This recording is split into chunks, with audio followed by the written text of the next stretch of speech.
All right, yo, we got the 3, the 2, and the 1. It's your man DJ Seiko Varner back with the Fly Guy podcast. Got my cousin Sam on the line. Got my brethren from another mother and father, Dan Trez Omi, on the line. What's good, fellas?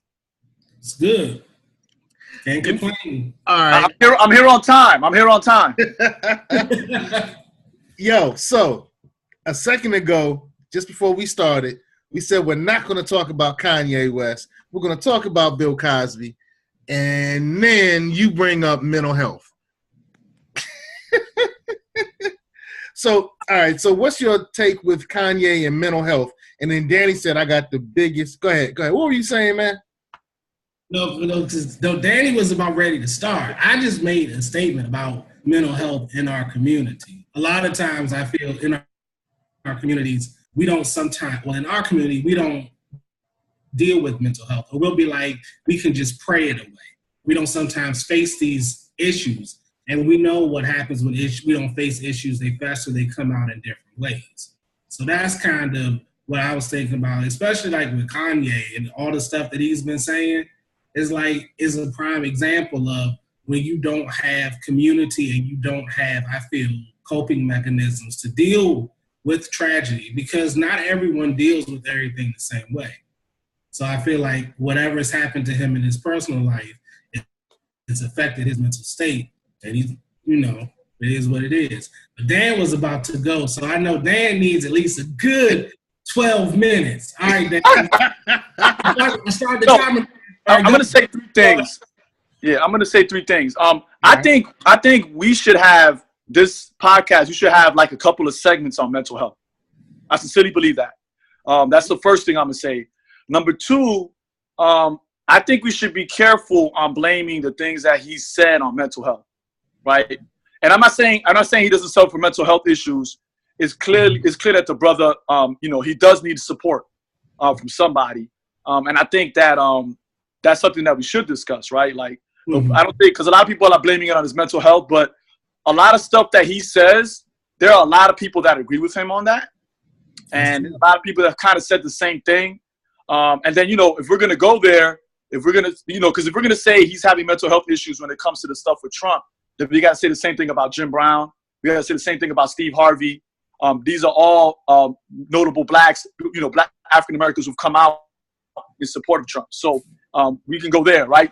Sheriff Stephen Clark, we go on and on. But the last thing I wanted to say was I was listening to the Fan Bros show and they had Daniel Jose Older on there. He's a author, great writer. He's a great dope writer. And he said something that really made me think about Kanye. He said that we have a white supremacist view of success, right? Whereas we become successful and we want to move out of our community and move away from the people that kind of like really brought us to where we at, success, right? Because we're not islands, right? There are people that around us that made us successful, no matter where we came at on this planet. But he says that's probably what he alluded. He didn't say that, but he alluded. That's what a lot of celebrities suffer from, and a lot of people that make a lot of money. They move away from their community, their support system. They divorce themselves from the people that made them, family, friends, college buddies, et cetera, mentors, et cetera, that was in that community that kept them grounded. And because they're away from that, they start to be around people that really don't have their best interests at heart at all. Absolutely. Interesting. Yeah. And that creating silos will have that impact. Now, one thing that I think is interesting is, did you hear the song that T.I. and Kanye dropped where they actually were having a conversation about his statements? I know. I read somewhere about, I didn't hear a song, but I read how T.I. was saying, was asking them like, yo, these are some damaging things. And I think Kanye he said that about the travel ban. Remember the travel ban that he was trying to do towards Muslims? And he brought that up to Kanye, and Kanye was like, I didn't know about that. I did see that statement, but I didn't hear the song, All right, yeah. There's a song. I heard it in the mix. DJ B was playing it. Salute DJ B. 757, stand up, 2 up, 2 down. And it was kind of interesting because it was like a dialogue. You know how a Tribe Called Quest and the old school hip hoppers, pre-'80s used to do routines. I said pre-'80s, I didn't mean pre-'80s. Pre-'90s used to do routines where they went back and forth. Well, in this song, Kanye and T.I. go back and forth, where T.I. is saying, dude, you're messing up. You're explaining your messaging is incorrect. You're not seeing the whole picture. And Kanye's trying to describe why he made those statements in support of Trump. And I actually thought it was kind of interesting. It's definitely a lyrical record. And T.I. went in, and Kanye said some interesting things as well. But when I deal with Kanye and his message on Trump, I understand what Kanye was trying to say. I understand what he didn't say well. And I think, like you just said, Danny, since he's removed himself from his consumer base, his consumer base used to be his people. Those are the people he hung around with, when he was coming up, making tracks, performing. Those people he hung around with were his consumer base. Now he's totally removed from his consumer base, and the values that he's starting to express are more like the Trumps, the Kardashians, those who are removed. They may interact with their consumer base, but they're really, in terms of values, removed. Now, the fact that he's wearing the MAGA hat, Make America Great Again, when first time I heard Trump say that, I looked at it two ways. All right, so I remember when Ronald Reagan said it, and he said, make America great. So when I heard Trump say, make America great again, my first thought was, he's trying to do a Ronald Reagan. He's trying to make America great, and he's going to try it again. The other way that most of us see it is make America great again, as if America had a great history and has moved away from that great history. And I think we all agree that the great things that some people might see in America's history did not include us. Exactly. Right. So exactly. I think that Kanye is looking at the Make America Great part, and he's focusing on that. And I think he's ignoring the again because it doesn't help him move forward.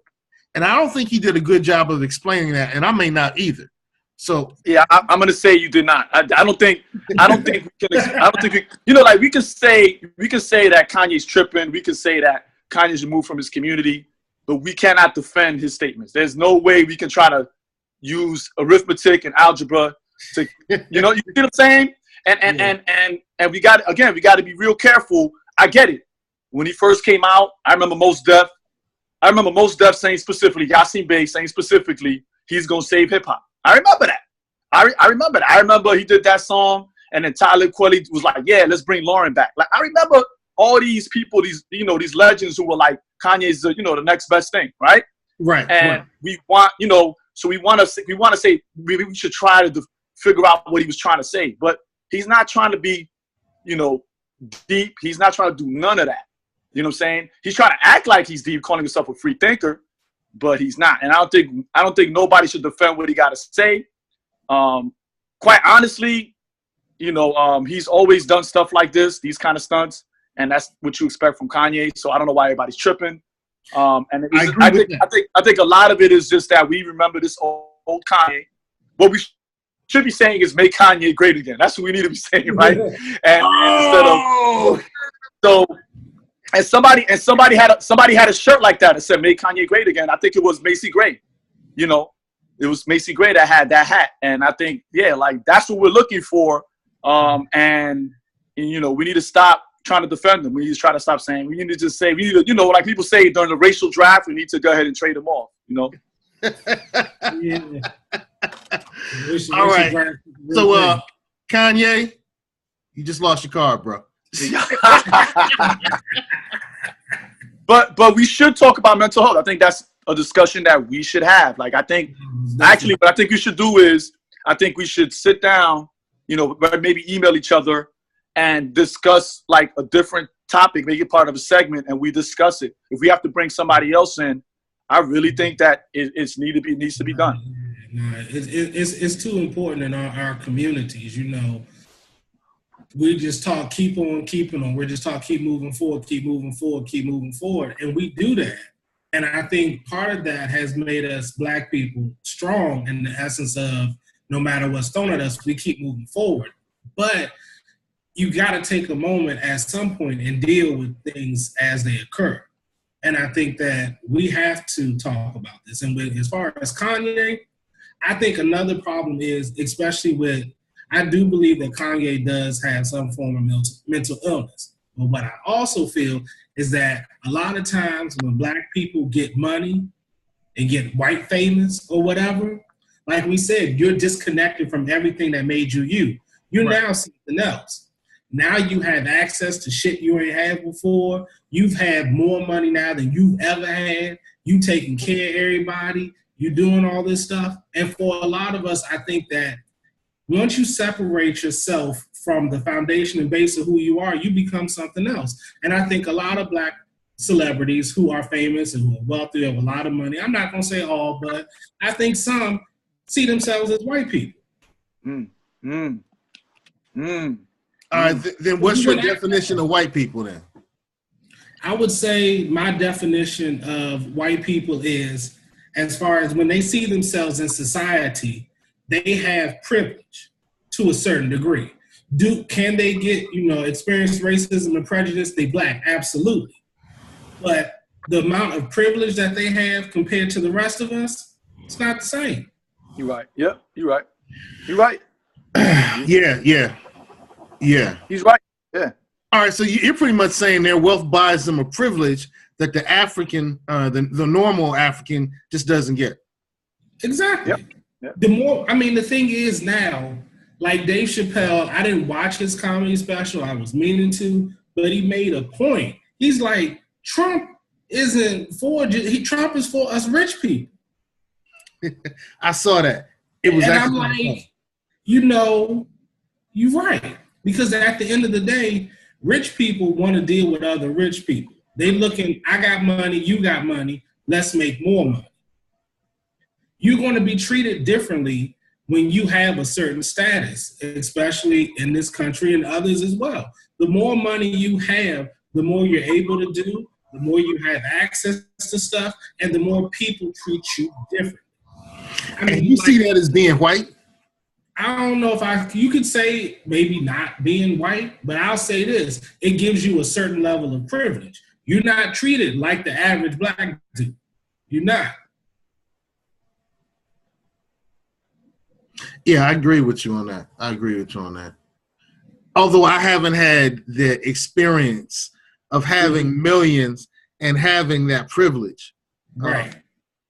I did think at a time that education would provide me with a level of privilege that would overcome some of the stereotypes. And I had my N-word wake-up call. You went back with Paul Mooney, huh? Paul Mooney, that was his stand-up. Yep. Yeah. And, and it's interesting when you see people get their N-word wake-up call. Like, there was an NFL player who recently got jumped on by the 5-0. Did you see that? In the parking lot? Yeah. Yep. I remember when Oprah got her wake-up call when she went shopping. Yeah. They were like, get out of here. So I agree. Let's find a way to include mental health in what we're doing here with the Fly Guy podcast, because, we have an opportunity to make sure that more and more of us feel comfortable with seeking assistance. When I was going through something, I sought assistance. If my leg breaks, I'm going to find somebody to assist me. Right. Because it's not operating at its full capacity. So when you're not operating at your full mental capacity, it should not be a problem for you to find somebody to assist you. But it is. It is. Because oftentimes seeking psychiatric help is seen as like sometimes we have the thing, you don't bring outside people into your affairs. You just keep it in-house. You don't talk about it. And that's kind of one of the problems, I think, that, when it comes to mental health. Another thing, too, is that sometimes there's like a stigma behind it. Like if you go talk to someone about the problems you're going through, then people look at you like, what's wrong with you? Yeah. Not looking at, you notice that you've identified that you need help with something on a mental and emotional issue and you're seeking help, people look at you like, well, why are you going to go teach somebody? What's wrong with you? Exactly. Yep. So, you know, we have to push past those stigmas. You know, I mean, it's one of those things that regardless of our race, we're all still people and everyone processes trauma. You know what? In the mental health field, particularly in education, there's this buzz phrase called trauma-informed. So now we have schools that are developing trauma-informed curriculum. We have counselors who are going through trauma-informed counseling practices. We have teachers who are supposed to start learning trauma-informed teaching, which simply means that we recognize that a person who's going through trauma is going to respond in a couple of different ways, many of which are going to be averse to the type of environment or the type of behaviors that we want to happen. Like, so if somebody's in trauma, something's either going to get exacerbated or it's going to get extremely minimalized. All right. I think we just lost Sam, but he'll come back. Okay. When somebody's under trauma, they're going to have a hard time staying attention. When somebody's experiencing trauma, they're going to have a hard time focusing and processing. So their processing speed actually goes down. So now when we look at a student who's not doing well in school, if they're experiencing some level of trauma, then one of the problems is they're not going to capture the information just because the teacher is presenting it. You know what I'm saying? So, wow, we do have an opportunity and possibly even a duty to be part of that vanguard and making sure that people realize it's okay to get mental health support. And you know what? You just told me right now. You know, with that kind of information you just gave me, that I want to do research on and that I want to implement into my curriculum. And I think that's the kind of information we need to put out. Like, that's stuff that we need to discuss. And I think because a lot of times we get into we need mental health, but we need to put out the tools that people need, access, information, doctors, counselors that they can talk to, and give them that information and really, not only have that discussion going, because I'm pretty sure there's somebody who's listening to us who's going through that trauma that you're talking about, but they don't know who to go to. All right. Well, and we don't gotta do that. We don't gotta do that today. I'm just saying we need to have that discussion offline, and then start talking about that, and maybe make it a segment on the Fly Guys podcast. Yeah, I think I agree with you. We had talked about kicking around the idea about discussing Bill Cosby. One of the things that I've learned years ago, and it's an easy statement, that hurt people hurt people.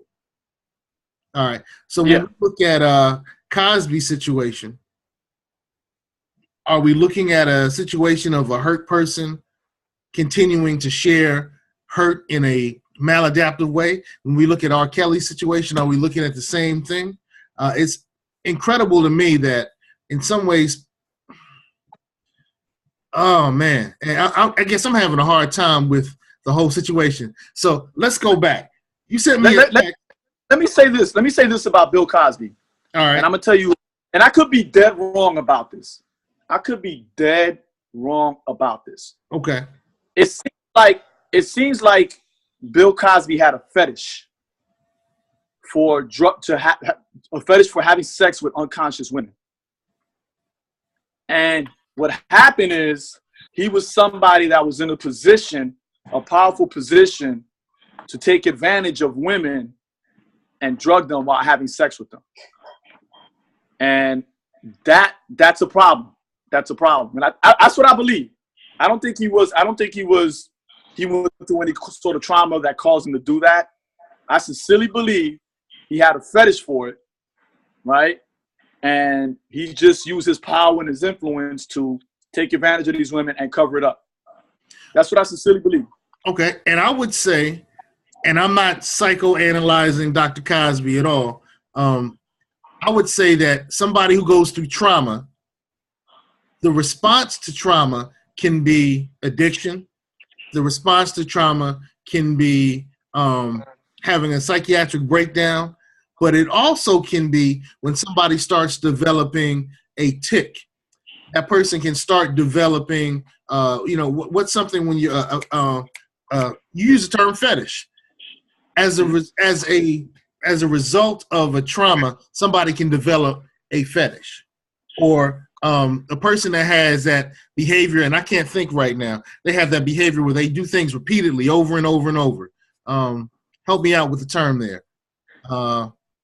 Insanity. Right. OCD. They become obsessive. Okay. OCD. Okay. Yeah. Okay. OCD can be a compulsive disorder. Okay. A compulsive disorder.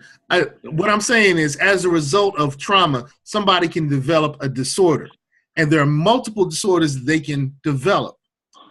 A fetish is similar to OCD, where you can't get it out your mind. You're just compelled to do it. And I'm not putting up for them. I'm simply saying that I wonder, when we look at the phrase hurt people, mm-hmm. if we're seeing his expression, his behavior was him hurting, and I'm not taking up for it.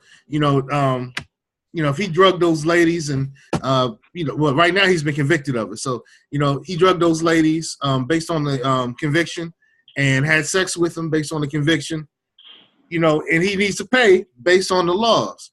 But the other thing is, I look at other people who develop OCDs and destructive tendencies, and I just wonder how much of that could have been avoided if we could have gotten them the help early on.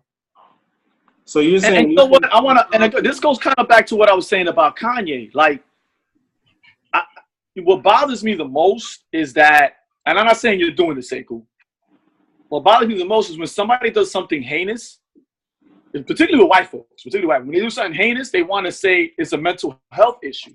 Right. And I think we got to be careful, because what ends up happening is when we do that, it paints all people with mental health issues as being, having the potential to committing these heinous crimes when we know that they're not. Right. I know plenty of people who have mental health issues, who are going through therapy, who take medication, who, or are not taking medication, or not going through therapy, and they've been diagnosed with these mental health issues, and they don't have these problems. They're not committing crimes, these heinous crimes. They're not abusing other people. So I think you got to be real careful. And I'm not saying that you're doing it, but it's real easy to do that. And then now we're looking at, this is why we look at people who are going through therapy. We look at them funny, because we have these notions that these people are out here doing all this crazy stuff. I hate to use the word crazy. They're doing all these heinous crimes, and we assume that there's something wrong. We try to explain it away. When, again, and I'm gonna stick to my guns on this. Bill Cosby just had this fetish, just like I like thick women, right? He had this fetish where he liked having sex with unconscious people, and he just had the power, the money, and the influence to drug people and do away with however he want to do with them, and he had the power to cover it up and pay people off. And that's how we're gonna explain it. And I know it's tough for a lot of us, because a lot of us grew up on Fat Albert, a lot of us grew up on I Spy, a lot of us grew up on the Cosby Show. A Different World and Cosby Show, top 5 sitcoms ever in the history of sitcoms, black or white. I'm not even gonna front. I know people that went to college, the HBCUs, because of A Different World. Right. I know people that went to HBCUs because of Hillman College. I know people who pledged frat and soror because of Cosby Show and A Different World. I know people that was in the hood that was like, you know what? I want to marry somebody who's a doctor or a lawyer, and I want to become a doctor or lawyer because of the. I'm not going to front, right? But he did it. He's Bill Cosby. He did it. We got to get over it. Yeah. We got to admit and get over it and move on. He is Bill Cosby. My point, though, is when somebody faces trauma, it doesn't mean they're going to become a criminal or they're going to do heinous acts. I'm simply saying trauma often leads to disorders, and those disorders sometimes can lead to heinous acts. Hey, okay. Came up twice. So I just think that it's kind of it's important, like we're saying now, that we really need to deal with mental health issues, because we might prevent somebody from having a disorder that turns into a heinous act. Other thing I want to say about Bill Cosby is that I think he started off doing what his contemporaries were doing. When you look at Hugh Hefner and some of those other guys, and now it's coming out with the Weinstein guy, this is what Hollywood and Hollyweird and very influential, rich white. This is what rich white folks been doing for years. And with Cosby, that same behavior turned into a fetish using dance terms, and then turned into something where, in Hugh Hefner's situation, it may have been totally consensual the whole time. These chicks knew they were taking the drugs. They knew what he was going to do when that's what they came for. But Hugh Hefner's also been accused of rape too. Yeah. There's a lot over the years. There's been allegations of Hugh Hefner being accused of rape, being accused of drugging women, being accused of taking advantage of women. There's thousands, all kinds of people that's come out, lawsuits and stuff like that. He just got the money to cover that up. You're making my point. He did exactly what his contemporaries were doing. As heinous as it was, he did exactly what his contemporaries, but then he went off the hill with it. You know what I'm saying? I think he went off he started doing it. He went extreme. You don't think so? No, I don't think so. Not at all. I think a lot of times, I'm gonna tell you this: money gives you the ability to do things you never thought possible. A lot of times when we think about money, we think about, I can buy this big house, I can buy this big car, I can, buy this jewelry, I can, bling out, whatever. Money gives you the ability to do a whole bunch of shit you ain't never thought about fucking doing. And fetishes are part of it too. I mean, as far as Bill Cosby, I believe it. It saddens me, but the fucked up thing is it's the world we live in. And I'm gonna tell you this: a lot of times, unfortunately, in this society, women are seen as less than, and as a commodity and something to have.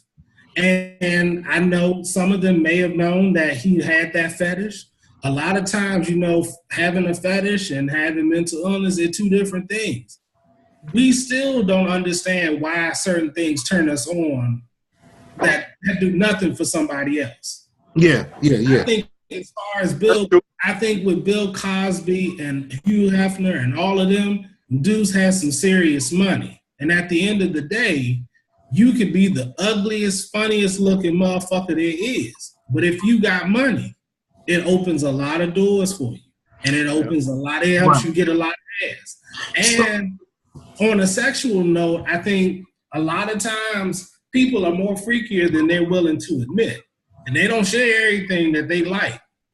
People like a lot of shit out here that you would be absolutely surprised. Yeah, I've seen some crazy stuff. And I do think that the access to that crazy stuff, which may come with money, in addition to somebody going through trauma, when you just mix all of those things together, you got a horrible, heinous, despicable situation such as Bill Cosby. And I hate to say that about my frat brother, but it did hurt me. That's right. He is your frat. Oh, yeah. He is your frat brother. As a matter of fact, with my mentorship program, by the way, we have 7 minutes left.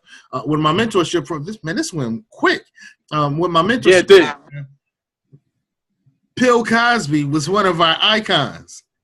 And about 5 years ago, we had to take him down because, we just got the word, hey, with all the stuff that's happening, we need to move Brother Cosby from it so people don't think that we're endorsing whatever may happen later on. Right. You got to. I didn't know that. Yeah. But I do remember y'all had like his silhouette on one of y'all stuff. I do remember that. I do remember that. Yeah. Yep. Yeah. It ain't there anymore.